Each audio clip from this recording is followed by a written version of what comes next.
दरम्यान हिंगोली गरोदर मातेच्या बाळाच्या मृत्यू प्रकरणामध्ये आता चौकशी समिती स्थापन करण्यात आली आहे। साम टीव्हीच्या बातमीनंतर आता ही समिती स्थापन करण्यात आलेली आहे।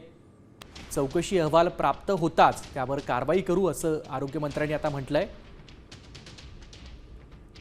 आपण बघतोय की सकाळपासून साम टीव्हीने ही बातमी दाखवल्यानंतर आता आरोग्य विभाग खडबडून जागा झालाय।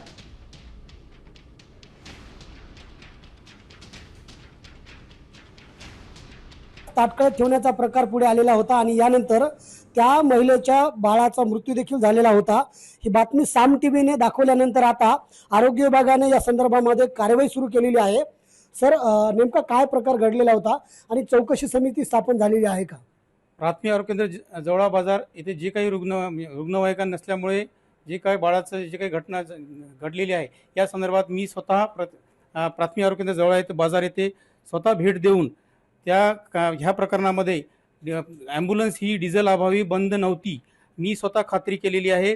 फक्त ड्रायव्हर त्या दिवशी नसल्यामुळे ड्रायव्हरची सुट्टी काही व्यक्तिकारणामुळे सुट्टी असल्यामुळे तो ड्रायव्हर नसल्यामुळे ॲम्ब्युलन्स वैद्यकीय अधिकाऱ्याने पर्याय व्यवस्था न केल्यामुळे हे ती ॲम्ब्युलन्स देता आली नाही। याबाबत मी चौकशी पथक स्थापन केले आहे। चौकशी अहवालानंतर दोषीविरुद्ध कारवाई करण्यात येईल। बरं सर, प्रश्न असा आहे की ड्रायव्हर नसेल किंवा डिझेल नसेल, ॲम्ब्युलन्स नाकारणं किंवा ॲम्ब्युलन्स उपलब्ध करून न देणं हे गंभीर आहे का?